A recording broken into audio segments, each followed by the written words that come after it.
Viewer discretion is strongly advised. This content is presented solely for entertainment and educational purposes. It was the 13th day of the federal trial against Sean Diddy Combs when the courtroom doors opened, and an unexpected figure walked in. Adam Sandler, the beloved comedian famous for his lighthearted antics, wasn't there to make anyone smile. Instead, he was there to speak his truth. As he took the stand, his voice trembling, he recounted how Diddy had once insisted they shower together, forced him to nap shirtless in the same bed, and dragged him into bizarre rituals that left him feeling broken and ashamed. What began as a warm, supportive friendship, Sandler testified, had spiraled into a nightmare. Now, for the first time, he was laying everything out, not as a Hollywood buddy, but as a witness seeking justice. The Miami mansion incident, Sandler's testimony, grew hushed as he described what he called the first disturbing episode with Diddy. The courtroom leaned forward, hanging on every word as he revisited that fateful night, which he said he's replayed endlessly in his mind. "I didn't want to go," Sandler admitted. "I was uneasy about the trip, but I didn't want to seem rude." Diddy had flown him out to Miami, calling it a brotherhood weekend. Sandler figured he was overthinking things. That evening after dinner, Diddy gave Sandler a tour of his expansive Miami estate. Soft music droned through the halls, incense curled in the air, and the lighting was dimmed to a warm glow, alien and opulent, like stepping into a dream or a trap, Sandler said. Eventually, they paused in front of a large door. Diddy turned to me and said, "Let's wash off the day, cleanse the bad vibes." Behind that door lay a massive marble steam room and shower that could rival a spa in Dubai. Sandler hesitated. He didn't want to be alone with Diddy in such an intimate setting. Diddy, however, stepped in first, slipping off his robe and standing under the hot water.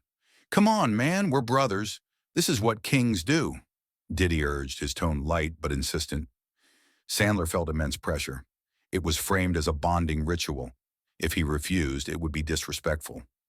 Reluctantly, Sandler followed him into the steam room, keeping his boxers on and telling Diddy he'd just rinse off. But Diddy laughed and tugged at his waistband.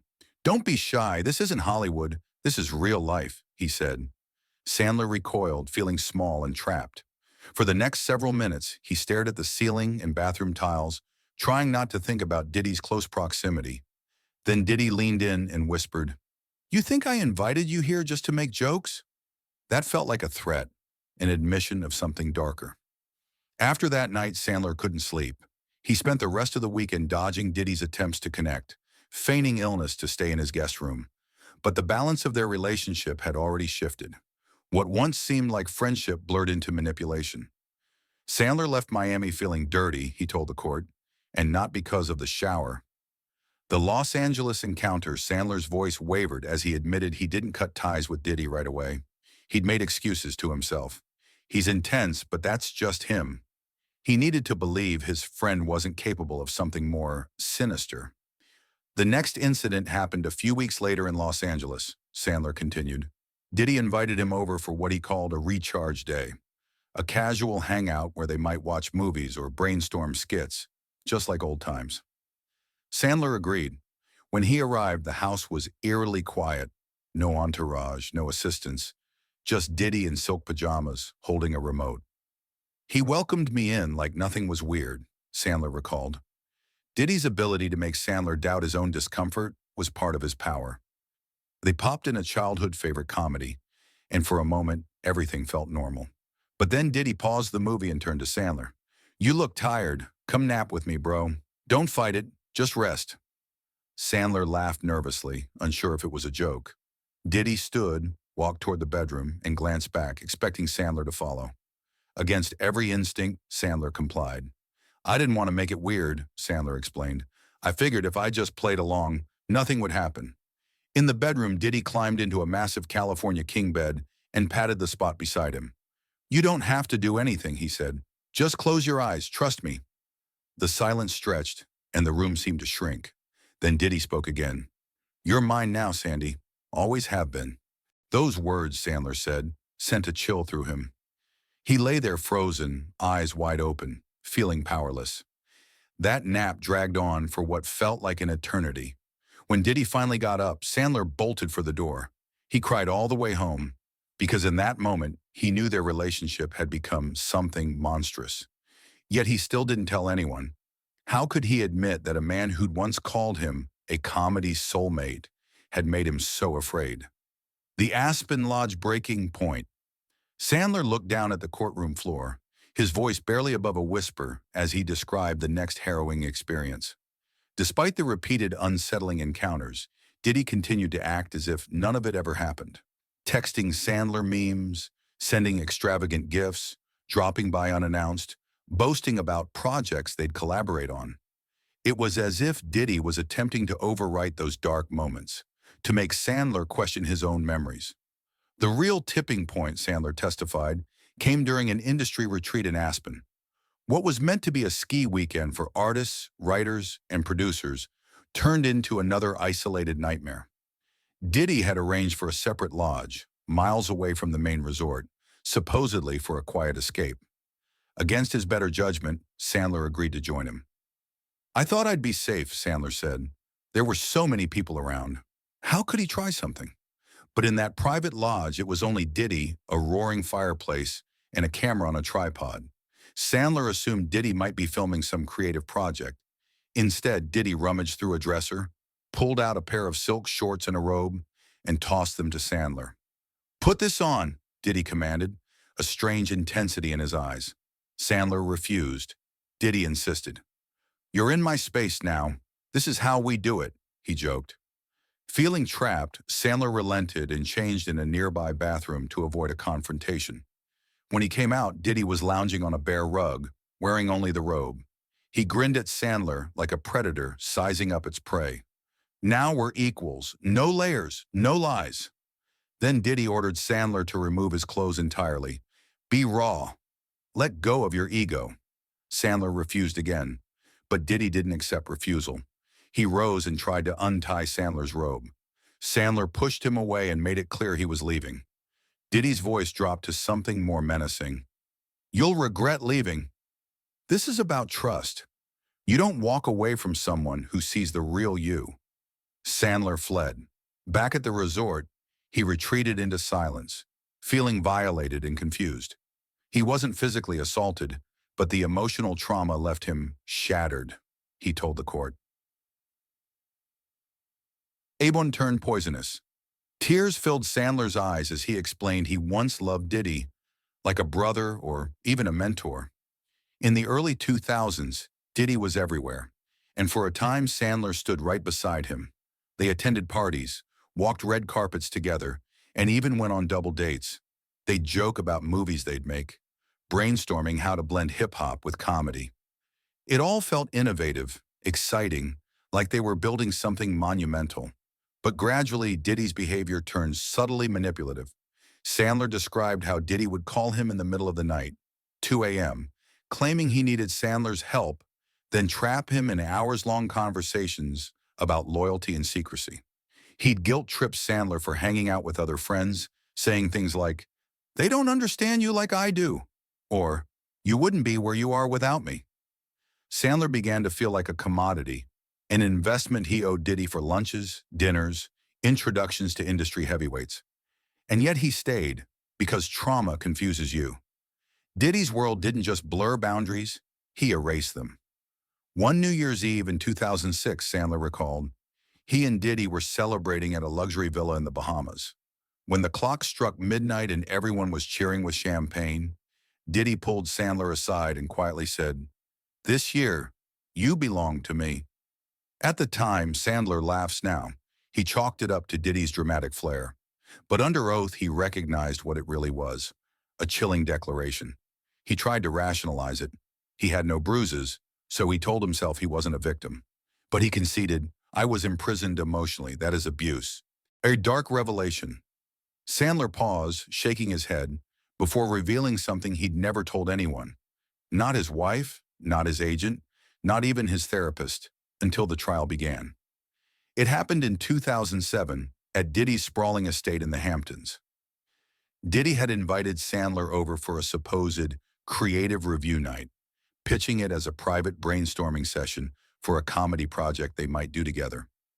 Sandler bought it, expecting to review footage and exchange ideas like old friends. When he arrived, Diddy offered him a cigar and a glass of Hennessy. But there were no assistants, no studio executives, no other creatives, just Diddy and Sandler. The vibe felt off, but Sandler didn't want to create tension. Diddy led him to a giant screen and played what looked like behind-the-scenes footage. Sandler watched, expecting a comedy pilot. Instead, the screen showed grainy, dimly lit images of another celebrity, naked, disoriented, being filmed without consent. Sandler froze. He demanded Diddy stop the video, but Diddy laughed it off. "Come on, man, that's just how the industry works. We all have tapes." Sandler tried to leave, but Diddy blocked the hallway. He didn't need to raise his voice. Sandler felt threatened enough when Diddy said, "What if I told you I have a tape of you?" Sandler's stomach churned. He hadn't even remembered the camera in Aspen. Suddenly he realized Diddy was collecting leverage on him. Diddy let him go only after reminding him, "You're safe as long as you stay loyal." That night, Sandler sat in his car for 2 hours, unable to drive. He knew he wasn't Diddy's friend. He was Diddy's pawn. He never spoke to Diddy again, but the fear lingered. He began turning down interviews, skipping late-night appearances, taking fewer roles. People thought he was just being picky, but in reality, he was terrified. The lingering shadows, Sandler wiped his eyes and looked up, voice steady now, but heavy with emotion. He explained that since 2008, he'd suffered from vivid night terrors, waking in sweats, heart pounding, reliving warped memories of those moments with Diddy. In his nightmares, he's on stage performing to empty seats while Diddy stands at the back, shaking his head. In another, he's trapped in a room of mirrors and every reflection shows him wearing that silk robe. He confessed, "I started to think I was losing my mind. Who would believe that Adam Sandler was scared of Sean Combs?" Even his closest collaborators noticed a change. He pulled back, he stopped trusting people, and he nearly walked away from Uncut Gems halfway through filming. Not because of the script or pressure, but because one location reminded him of Diddy's Aspen Lodge. The same wood paneling, the same faint smell of cologne in the air. He told the director he was sick, but the truth was he felt suffocated. It wasn't until 2019, after collapsing on set from exhaustion, that he began therapy. Doctors diagnosed him with PTSD. "I didn't want to call it trauma," Sandler admitted. "PTSD is for soldiers, right? But trauma doesn't care what you do for a living." He described how hard it was to accept that what happened wasn't just awkward, it was psychological abuse. When asked if he ever tried to go public, he nodded. "In 2010, I drafted a letter to my agency expressing my fears about Diddy's behavior. They told me to drop it or I'd never work again. Then in 2021, I mentioned a music mogul in a podcast, pulled it from the final cut later. I would hear Diddy's name in the news and flinch. It was like a ghost haunting his career." Yet standing in that courtroom, Sandler finally felt someone believed him, reclaiming his voice. He straightened in his seat as he prepared to describe the moment that freed him from Diddy's spell. In 2016, both Sandler and Diddy were booked at the same charity gala in Los Angeles, a children's hospital fundraiser meant to be about hope and healing. But backstage, Diddy cornered Sandler before they were to introduce a segment featuring young cancer survivors. Diddy stared at him with cold intensity. "Make me look good out there, Sandman. You owe me that." Though tossed off as a joke, Sandler felt the demand like a vice on his chest. He went on stage, smiling for the cameras, but inside he was breaking. Afterward, he returned to his wife and poured out every detail he'd buried for years. She was horrified and told him, "You have to speak up. Even if no one listens, you have to let it out." That night, for the first time in years, he slept soundly. Over the following months, he quietly gathered evidence, combed through old emails, recovered voicemails, and tracked down footage from that 2007 creative review night. He didn't even know Diddy's security cameras' cloud backup still existed. "I'm not seeking revenge," he told the court. "This is about truth. For years, I convinced myself it wasn't that bad, that I was lucky compared to others. But silence doesn't heal. Truth does." He described a visit to a children's hospital in 2022. During a puppet show, a bald, smiling youngster asked him, "Why do you look sad?"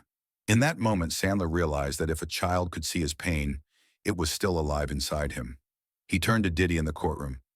You took my peace. You took my voice. But you didn't take my truth. Now I'm giving it back to myself. A heavy silence followed. Sandler stepped down not as the goofy Sandman or a movie star, but as a man who had reclaimed a part of himself that had spent too long in the shadows. The final questions, the courtroom buzzed with anticipation as Sandler returned for the prosecution's last round of questioning. Leaning forward, the prosecutor softly asked, Mr. Sandler, you mentioned a recording. Are you prepared to describe its contents? Sandler nodded firmly. Yes. He explained that, in early 2022, he reconnected with his former attorney and discovered Diddy's old home security cloud account, still intact in some lawyer-managed archive. There were hundreds of hours of footage from Diddy's estate, including private rooms. One folder, labeled March 2007, Aspen Weekend, wasn't tagged with Sandler's name, but he recognized the setting immediately. From the footage, Sandler described how he'd entered a private spa room wearing a robe, and Diddy followed carrying a phone and a glass of wine. At first, it seemed harmless, and Sandler said, but then Diddy told me to get into the spa. There wasn't even water in the tub, just bubbles and a thick gel, which turned out to be baby oil. He laughed when I refused and said, What, you think you're too good now? I walked out, but I didn't know he was filming me through mirrors. Though the footage was never released publicly, it terrified Sandler. Diddy had an insurance copy. Weeks later, Sandler received an unmarked envelope at home. Inside was a USB drive containing a short clip from that tape, just enough to threaten, just enough to control. Alongside it was a single note. Be careful what you say. We all have ghosts. Sandler called it Diddy's final betrayal, proof that Diddy still wanted him under his thumb. He reached out to other celebrities who had distanced themselves from Diddy. One former child star confided they'd received similar threats, cryptic messages, clips reminding them of nights they tried to forget. He had a system of blackmail, Sandler told the court. You didn't need him to say anything. Just knowing he had dirt on you was enough to keep you in line. He admitted that for years he stayed quiet because he believed the world would side with Diddy. He was too powerful, too connected. I'm a clown to most people. Who would believe me over him? But this trial changed everything. With each testimony, the illusion of Diddy's untouchable image cracked. Sandler's final words on the stand weren't about pain, they were about responsibility. He looked directly into the cameras, knowing the world was watching. I'm not the first victim, and I won't be the last. But I might be the loudest, and maybe that's what I was meant to do all along. He recalled a moment from 2005 while filming Click, when he asked a co-star, half-joking, if you could fast forward through any part of your life, which would you pick? Everyone laughed, but Sandler didn't. He thought of those dark nights with Diddy and wished he could skip them. Now, nearly 2 decades later, he stood in court confronting the chapter he couldn't fast forward past, but one he could finally rewind and explain. The defense tried to undercut his claims, pointing out Sandler's career successes, his Netflix deals, his ongoing work. Clearly, Mr. Sandler's career wasn't harmed, the attorney scoffed. Sandler didn't flinch. You think because I made people laugh, I wasn't broken inside? You think success is armor? It's just a costume, and I wore mine every day. Then he produced something unexpected. A handwritten note dated 2004, scrawled on the back of a 51st date script page. It read, I wish I could disappear. I wrote that in my trailer, Sandler said, right after a call from Diddy. He'd heard a rumor I talked about Aspen. He threatened to pull the plug on my funny guy routine. I laughed it off then, but later that night I wrote this because I didn't feel funny. I felt trapped. The judge admitted the note into evidence, a stark reminder that trauma doesn't always leave bruises, it leaves echoes. Sandler's closing statement was quiet, honest, and unvarnished. I'm not angry anymore, I'm tired. I'm tired of pretending this didn't happen, tired of pretending it didn't hurt, and tired of pretending I'm okay when I'm not. If you've ever been too scared to speak up, if you've ever felt like your pain didn't matter, let this be proof that it does, that you do.